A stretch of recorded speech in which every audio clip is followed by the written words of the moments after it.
नमस्कार। आपका बहुत बहुत स्वागत है हमारे वीडियो चैनल लीगल आउटलुक पे। एक बड़ा कॉमन सवाल है जो पूछा जाता है कि विल को कैसे सेफली रखें, सुरक्षित रखें। अब इस प्रॉब्लम के पीछे जो एक इशू है, एक क्वेश्चन है, वो ये है कि एक अमरिंदर सिन्हा एक गवर्नमेंट के रिटायर्ड ऑफिसर थे। 65 साल की उम्र में उन्होंने एक विल बनाया और उसने अपनी प्रॉपर्टीज को अपनी वाइफ और 4 बच्चों में बांट दिया। 71 में उनकी डेथ हुई, सडनली हो गई हार्ट अटैक से। तो उन्होंने उनका जो विल था उसका उसके बारे में लोगों को बता नहीं पाया और बाद में बच्चों को ये तो पता था कि विल है, रजिस्टर्ड है, बट उनका कोई डिटेल नहीं। तो मोर और लेस ऐसी बातें बहुत बार सुनने को मिलती हैं कि विल सेफली रखा नहीं जा रख नहीं पाए, या विल का खो जाना, या डिस्ट्रॉय हो जाना, या कुछ ऐसी चीजें हो जाना। तो इस चीज को कैसे टेकल करें, ये एक मुद्दा है। मेरे कुछ व्यूअर्स ने मुझसे पूछा ये बात कि क्या करना चाहिए। इवन कि सुप्रीम कोर्ट ने भी अपनी जजमेंट में, जिसका जिक्र भी मैंने पीछे किया था, कि वो कहती हैं कि हमारे यहाँ अभी भी बिल रखने का जो उसकी वैल्यू है उसको रिकॉग्नाइज नहीं करते लोग, और बहुत से केसेस में विल ओरिजिनल ट्रेस नहीं हो पाता, जिससे कि बाद में कोर्ट को भी दिक्कत आती है और जो लीगेटीज हैं, जो विरासत जिनको मिलना है, उनको भी दिक्कत आती है। हम आगे बढ़ने से पहले आपको धन्यवाद देना चाहते हैं कि बिल पे जो मैंने तकरीबन 45 वीडियो बनाई है उसको बहुत सराहा है, और इधर मेरी पहचान तो एक विल के जानकार के रूप में ही हो गई है, जो ज्यादातर लोग मेरे से विल से रिलेटेड क्वेश्चन पूछते हैं। तो अगर आप उन विल के रिलेटेड वीडियोस को देखना चाहते हैं तो आप मेरे चैनल पे मिल जाएगा, और अलग अलग एस्पेक्ट पे मैंने बनाया है। बहुत ही बढ़िया रिस्पॉन्स, एक वीडियो तो ऑलमोस्ट 50,000 व्यूज आपका लिया है, जिसमें मैंने ये कहा था कि क्या विल का प्रोबेट लेना जरूरी है। तो विल का ही एक नया पहलू ये है कि कैसे विल को हम सेफली रखें। तो मेरा रिक्वेस्ट ये है कि जब भी आप हमारा चैनल देखते हैं, और अगर आपने सब्सक्राइब नहीं किया तो मुझे रिवार्ड कीजिए सब्सक्रिप्शन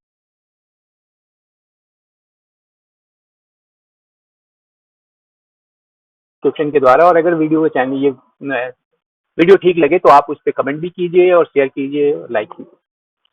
तो जो ये क्वेश्चन सुनकर मेरे दिमाग में जो दो सवाल आए, सबसे पहला तो ये है कि क्या स्टेटूटरी प्रोविजन है जिसके तहत विल को सेफली रखा जा सकता है, और क्या एडवाइजेबल है। हालांकि आप सभी जानते हैं कि विल का रजिस्ट्रेशन जरूरी नहीं है, बट मैं हमेशा अपने क्लाइंट्स को एडवाइस देता हूँ या अपने जानने वालों को एडवाइस करता हूँ कि विल जरूर बनाइए, और जो अगर विल बनाते हैं तो रजिस्टर्ड भी जरूर कराइए। और आज मैं बताऊंगा कि रजिस्टर कराने के बाद अगर आप चाहते हैं कि उसको सेफ कैसे रखें, तो क्या लीगल प्रोविजन है। तो जहां तक लीगल प्रोविजन की बात है, वहां इंडियन रजिस्ट्रेशन एक्ट में एक सेक्शन 42 है जो ये कहता है कि विल को कैसे डिपॉजिट कर सकते हैं रजिस्ट्रार के बाद। मतलब एक प्रोविजन है कि कोई टेस्टेटर अगर चाहे तो खुद जाकर या उसके कोई ऑथराइज एजेंट जाकर विल को डिपॉजिट कर सकता है रजिस्ट्रार के ऑफिस में। तो इसका, जब ये इतना सेफ है तो इसका प्रोसीजर क्या है, और इसके प्रोसीजर को इतना इतना प्रूफ बनाया, इतना बेहतर बनाया गया है। इसकी रिक्वायरमेंट ऐसी है कि उसके बाद विल सेफ रहेगा और उसकी सैंक्टिटी और बढ़ जाएगी। तो सेक्शन 42 में ये प्रोविजन है कि विल को आप रख सकते हैं। और जो प्रोसीजर है ऑफिस में रखने का, सबसे पहले तो ये है कि ये एक डबल सिक्योरिटी हो जाता है। हमने भी रिसेंटली जजमेंट पढ़ा था, उसमें क्या था कि विल रखा हुआ था रजिस्ट्रार के पास, और रजिस्ट्रार ही लेकर कोर्ट में आया, तो कोर्ट ने उसको बहुत वैल्यू दी और उसके जेन्युइननेस को एक डबल सिक्योर माना। क्योंकि रजिस्ट्रार जब सेक्शन 43 के तहत विल को अपने पास रखता है तो सबसे पहला काम उसका होता है कि विल को सील कवर में रखता है, और ये उसके सील कवर के ऊपर पूरी डिटेल लिखे जाते हैं उस विल से रिलेटेड। कौन उसको प्रोड्यूस कर रहा है, कौन टेस्टेटर है, कब उसने एग्जीक्यूट किया उसको। इवन की टेस्ट जो रखने जाता है टेस्टेटर को आइडेंटिफाई करने वाले की भी कंप्लीट डिटेल होती है।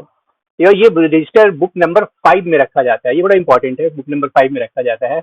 और इस बुक नंबर 5 की जो डिटेल होती है, उनमें सबसे पहले तो ये लिखा जाता है कि किस साल में, किस दिन, कितने बजे ये रखा गया, रजिस्ट्रार के पास रखा गया। दूसरा कि जो टेस्टेटर आया है उस, या जो उसका एजेंट आया है, उसको आइडेंटिफाई करने वाले व्यक्ति के बारे में भी कंप्लीट डिटेल रखी जाती है। तीसरा कि ये एक फायर प्रूफ सील्ड बॉक्स होता है रजिस्ट्रार ऑफिस में, उसमें रखा जाता है, जिससे कि इवन की फायर भी आ जाए या कोई और कैलेमिटी आ जाए तो वो डिस्ट्रॉय नहीं होगा।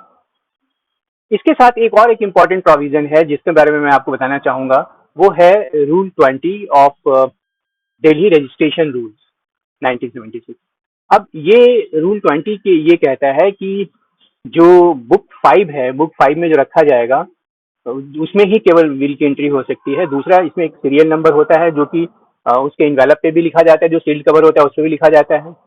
उसके बाद सील कवर पे जो भी डिटेल लिखा हुआ है उसको भी इस रजिस्टर में रखा जाता है। सील में जो भी जिस समय प्रेजेंट किया गया, कौन डिपॉजिट करने आया, टेस्टेटर खुद आया या कोई और आया, उसकी उसकी कंप्लीट वेरिफिकेशन करता है रजिस्ट्रार। उसकी आइडेंटिटी को लेकर भी, डिपॉजिटर की आइडेंटिटी को लेकर कंप्लीट वेरिफिकेशन करता है, क्योंकि वो श्योर हो जाता है कि इसको कोई किसी तरह से कोई धोखाधड़ी ना हो।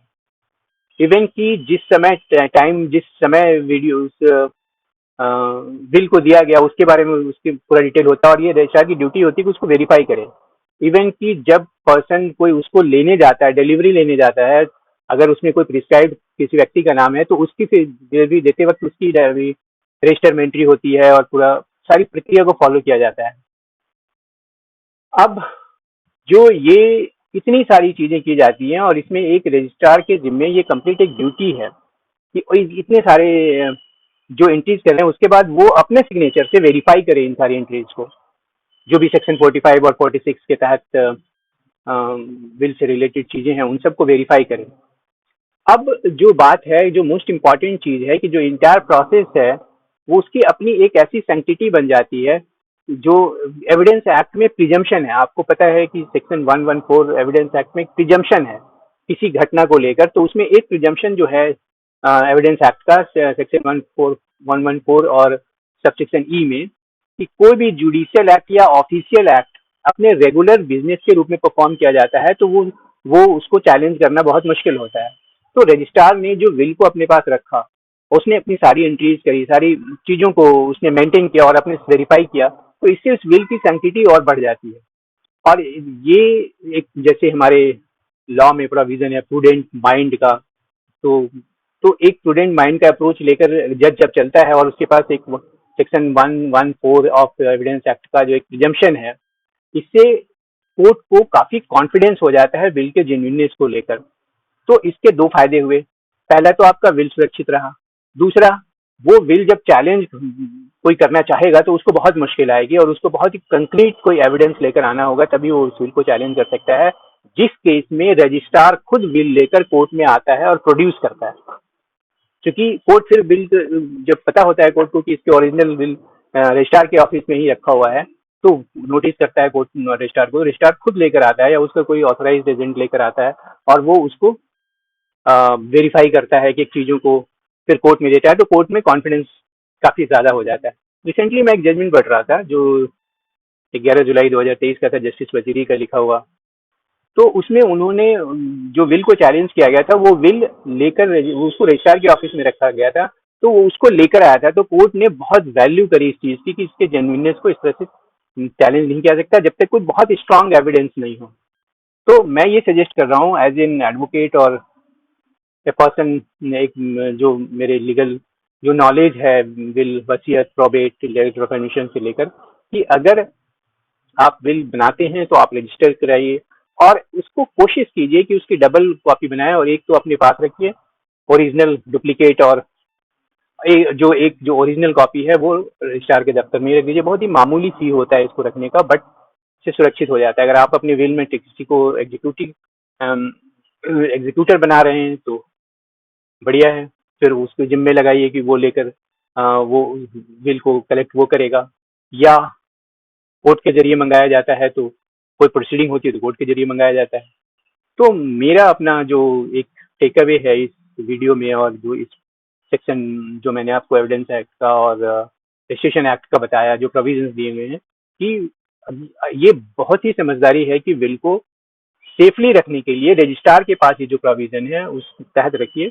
इससे बाद में जो आपके लिगेटीज हैं, जो आपके वारिस हैं, जिनको आप डिवॉल्व करना चाहते हैं प्रॉपर्टी, तो उसमें उन्हें बहुत सुविधा होगी और उस विल को चैलेंज करना बहुत मुश्किल होगा और आपके बाद आपकी प्रॉपर्टीज का डिवोल्यूशन आपके विल के अनुसार होगा। तो ये विल का एक नया पहलू था जिस पर मैंने आपसे डिस्कस किया।